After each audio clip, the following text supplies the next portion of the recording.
మొట్టమొదటగా life start అయింది land మీద కాదు, సముద్రంలో. అందుకే సముద్రాన్ని జీవితం యొక్క ఊయల అంటారట. మొట్టమొదట జీవం పుట్టాక తర్వాత కొంతకాలానికి మొక్కలు, జంతువులు కూడా పుట్టుకొచ్చాయి. కొన్ని బిలియన్ సంవత్సరాల పాటు అవి సముద్రం నీటిలోనే డెవలప్ అయ్యాయి. ఇవి నీటి నుండి ల్యాండ్ ఏరియాకి వాటి లైఫ్ని షిఫ్ట్ చేసుకునే ముందు కొన్ని బిలియన్ సంవత్సరాలు సముద్రపు నీటిలోనే, ఆ వాతావరణంలోనే ఎందుకుండిపోయాయి?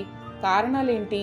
దీని వెనుకున్న బయోలాజికల్, జియోలాజికల్, ఎన్వైరన్మెంటల్ రీజన్స్ ఏంటి? లాంటి విషయాలు ఇప్పుడు తెలుసుకుందాం.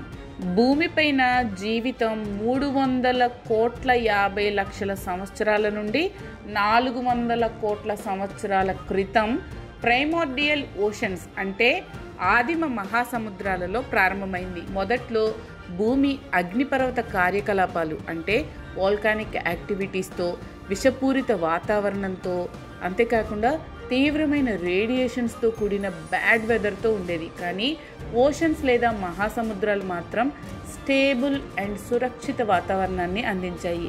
ఇక్కడ లైఫ్ స్టార్ట్ అయ్యి రూట్ తీసుకుని ఇవాల్వ్ అయింది, అంటే అభివృద్ధి చెందింది. మొట్టమొదట పుట్టిన జీవాలు బ్యాక్టీరియా, ఆర్కియా వంటి సాధారణ ఏకకణ జీవులు. ఈ మైక్రో ఆర్గానిజమ్స్ లేదా సూక్ష్మజీవులు మహాసముద్రాలలోని పోషకాలు అధికంగా ఉండే నీటిలో, ముఖ్యంగా హైడ్రోథర్మల్ గుంటల చుట్టూ, అలాగే కెమోసింథసిస్ వంటి ప్రాసెస్ల ద్వారా కెమికల్ ఎనర్జీని వాడుకునేవి. బ్రతకడానికి నీరు చాలా అవసరమని మనకి తెలుసు కదా. ఇది సాల్వెంట్ లేదా ద్రావకంలాగా పనిచేస్తుంది. సెల్స్ లేదా కణాలలో కెమికల్ రియాక్షన్స్ జరిగేలా చేస్తుంది. అంతేకాదు టెంపరేచర్ని రెగ్యులేట్ చేయడంలో సహాయపడుతుంది. మహాసముద్రాలలో నీరు సమృద్ధిగా, అబండెంట్గా ఉండడం వల్ల లైఫ్ డెవలప్ అవడానికి సరైన వాతావరణాన్ని ఈ మహాసముద్రాలు అందించాయి. మొదట్లో భూమి మీద ఉన్న కఠినమైన పరిస్థితుల నుండి మహాసముద్రాలు స్టెబిలిటీని, సేఫ్టీని అందించాయి. మహాసముద్రాలలోని నీరు హానికరమైన అల్ట్రావైలెట్ రేడియేషన్స్ నుండి జీవులను రక్షించింది. దాంతోపాటు టెంపరేచర్ ఫ్లక్చుయేషన్స్కి వ్యతిరేకంగా ప్రొటెక్టివ్ బ్యారియర్గా కూడా పనిచేసింది. ఈ స్థిరమైన వాతావరణం లైఫ్ క్రమంగా అభివృద్ధి చెందడానికి, వైవిధ్యభరితంగా అంటే డైవర్సిఫైగా మారడానికి అనుమతించింది. మహాసముద్రాలలో లైఫ్ అలా ఎవాల్వ్ లేదా పరిణామం చెందుతూనే ఉంది. సింపుల్ సింగిల్ సెల్డ్ ఆర్గానిజమ్స్ లేదా సాధారణ ఏకకణ జీవులు మరింత కాంప్లెక్స్ మల్టీ సెల్యులర్ జీవిత రూపాలకు దారితీశాయి. సమృద్ధిగా రిసోర్సెస్తో పాటు రిలేటివ్లీ స్టేబుల్ వాతావరణాలతో ఈ కాంప్లెక్సిటీ డెవలప్ అవడానికి మహాసముద్రాలు అనువైన పరిస్థితులను అందించాయి. సుమారు 541 మిలియన్ సంవత్సరాల క్రితం అంటే 54.1 crore years back Cambrian explosion life హిస్టరీలో ఒక ముఖ్యమైన టర్నింగ్ పాయింట్గా గుర్తించబడింది. ఈ కాలంలో జీవ రూపాల యొక్క ర్యాపిడ్ డైవర్సిఫికేషన్ ఉంది. మహాసముద్రాలు ఆర్థ్రోపోడ్స్ నుండి మొలస్కుల వరకు కొత్త మరియు విభిన్న జాతులతో నిండిపోయాయి. మహాసముద్రాలు స్టేబుల్ అండ్ నర్చరింగ్ వాతావరణాన్ని అందించినప్పటికీ భూమిపై జీవితం అనేక ఛాలెంజెస్ను అందించింది. అప్పటి జీవులకి నీటి నుండి భూమికి మారడానికి భూమి మీద ఉన్న వేడి కారణంగా ఎండిపోవడం, భూమికి ఉన్న గ్రావిటీ, వీటితో పాటు టెంపరేచర్స్లో ఉన్న ఫ్లక్చుయేషన్స్ లాంటి ముఖ్యమైన కొత్త పరిస్థితులను ఎదుర్కోవాల్సి వచ్చింది. భూమిపై జీవించడానికి ఆర్గానిజమ్స్ లేదా జీవులు కొత్త అడాప్షన్స్ని డెవలప్ చేసుకోవాల్సి వచ్చింది. ఈ అడాప్షన్స్లో గాలి పీల్చుకోవడానికి ఊపిరితిత్తుల ఎవల్యూషన్ జరగాలి. కదలిక కోసం ఆర్గాన్స్, వీటితో పాటు భూమి మీద ఉన్న వేడి వల్ల అయ్యే నీటి నష్టాన్ని నివారించడానికి రక్షణ కవచాలున్నాయి. ఈ అడాప్షన్స్ డెవలప్మెంట్కి చాలా టైం పట్టింది. అందుకే లైఫ్ చాలా కాలం పాటు సముద్రంలో ఉండిపోయింది. భూమిని కాలనైజ్ లేదా వలసరాజ్యం చేసిన మొట్టమొదటి మొక్కలు నాచులు, లివర్ ఓర్టుల వంటి సాధారణ నాన్ వస్క్యులర్ మొక్కలు. ఇవి మొదట్లో భూమికి సంబంధించిన మొక్కలు సుమారు 500 మిలియన్ సంవత్సరాల క్రితం కనిపించాయి. ఆ తర్వాత మరింత సంక్లిష్టమైన వస్క్యులర్ మొక్కలు వచ్చాయి. ఇవి ఏం చేస్తూ డెవలప్ అయ్యాయి అంటే భూమిపై అవి బ్రతకడానికి అవసరమయ్యేటట్లుగా వాటికి కావలసిన రూట్స్, స్టెమ్ లేదా కాండం వంటి నిర్మాణాలను డెవలప్ చేసుకున్నాయి. మొక్కలు నీటి నుండి భూమికి షిఫ్ట్ అయిన సమయంలోనే జంతువులు కూడా, అంటే నీటిలో ఉన్న జంతువులు కూడా భూమిపైకి ప్రవేశించడం ప్రారంభించాయి. మొట్టమొదట యాంఫిబియన్స్ లేదా ఉభయచరాలు లోబ్ ఫిన్డ్ ఫిష్ నుండి పుట్టుకొచ్చాయి. అంతేకాదు ఇవి ట్రాన్సిషన్ లేదా మార్పు చెందిన మొదటి వెర్టిబ్రేట్స్లో ఒకటి.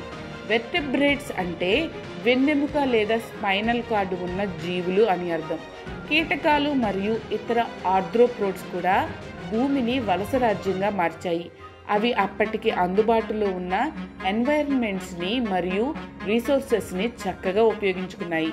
కొన్ని జీవులు భూమికి మారినప్పటికీ అనేక మొక్కలు మరియు జంతువులు సముద్ర వాతావరణంలో డెవలప్ అవుతూనే ఉన్నాయి. మహాసముద్రాలు లేదా ఓషన్స్ మంచి రిసోర్సెస్ని, స్టేబుల్ టెంపరేచర్స్ని సమృద్ధిగా అందించి చాలా తక్కువ ఫిజికల్ బ్యారియర్స్తో అనేక ప్రయోజనాలను అందించాయి. మెరైన్ ఎకోసిస్టమ్స్ చాలా వైవిధ్యంగా ఉండడమే కాకుండా ప్రొడక్టివిటీని కలిగి ఉన్నాయి. దాంతోపాటు అనేక రకాల జీవాలు బ్రతకడానికి సపోర్ట్ చేశాయి, ఇంకా చేస్తూనే ఉన్నాయి. ఎర్త్ యొక్క బయోస్పియర్ లేదా జీవావరణంలో మెరైన్ ఎకోసిస్టమ్స్ చాలా క్రూషియల్ రోల్ ప్లే చేస్తాయి. అవి మైక్రోస్కోపిక్ ప్లాంక్టన్ నుండి తిమింగలాలు మరియు సొరచేపల వంటి పెద్ద మాంసాహారుల వరకు కాంప్లెక్స్ ఫుడ్ వెబ్స్కు, అంటే సంక్లిష్టమైన ఆహార చక్రాలకు సపోర్ట్ చేస్తాయి. మెరైన్ ఎకోసిస్టమ్ల ప్రొడక్టివిటీ అలాగే స్టెబిలిటీ అనేవి బిలియన్ల సంవత్సరాల పాటు సముద్రంలో లైఫ్ డెవలప్ చెందడానికి సపోర్ట్ చేశాయి. భూమిపై జీవితం మారుతున్న పరిస్థితులకు అనుగుణంగా అభివృద్ధి చెందుతూనే ఉంది. భూ సంబంధమైన మరియు సముద్ర జీవులు రెండూ వాటి పరిసరాలలో బ్రతకడానికి మరియు డెవలప్ అవ్వడానికి విశేషమైన అడాప్షన్స్ను అభివృద్ధి చేశాయి. భూమిపై మరియు సముద్రంలో జీవుల మధ్య ఇంటర్ప్లే లేదా పరస్పర చర్య మన గ్రహం అయిన భూమి మీద లైఫ్ యొక్క డైవర్సిటీని అలాగే కాంప్లెక్సిటీని సరిగ్గా షేప్ చేశాయని చెప్పొచ్చు. సముద్రంలోని జీవుల జీవిత చరిత్రను, అలా అవి భూమికి ట్రాన్సిట్ అయిన విధానాన్ని స్టడీ చేయడం ద్వారా మన సైంటిస్టులు ఎవల్యూషన్ లేదా పరిణామం అలాగే అడాప్ట్ అయిన ప్రాసెస్లపై చాలా వాల్యుబుల్ ఇన్సైట్స్ని పొందుతారు.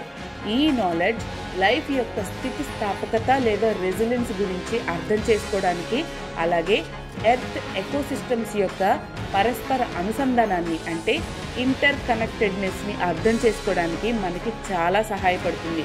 సముద్రంలో సుదీర్ఘ జీవిత చరిత్ర తెలుసుకోవడం వల్ల సముద్రాలు అందించిన స్థిరత్వం అలాగే అవి లైఫ్ పెరగడానికి అందించిన పోషణ మనకి చక్కగా అర్థమవుతుంది.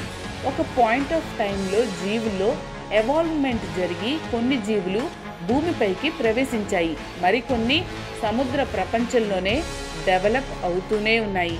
ఇంతటి పురాతన చరిత్రని ఎక్స్ప్లోర్ చేయడం వల్ల మొదట్లో మన భూమిపైన లైఫ్ చాలా కాంప్లెక్సిటీని ఫేస్ చేసిందని, సముద్రం నీటిలో ఉన్న కంఫర్ట్ జీవికి భూమిపైన లేదని, మెల్లగా భూమి వాతావరణం మారి భూమిపైన లైఫ్ కంఫర్టబుల్గా మారిందని, ఆ తర్వాత మెల్లగా నీటిలో బ్రతికే జీవులు నేల మీదకి వచ్చి బ్రతకటం మొదలుపెట్టి ఆ పైన జీవుల్లో ఎవాల్వ్మెంట్ లేదా పరిణామం జరిగి ఇన్ని రకాల జీవులు లేదా లివింగ్ బీయింగ్స్ అనేవి భూమిపైన ఈ రోజున హ్యాపీగా లైఫ్ లీడ్ చేస్తున్నాయని మనకి తెలుస్తుంది.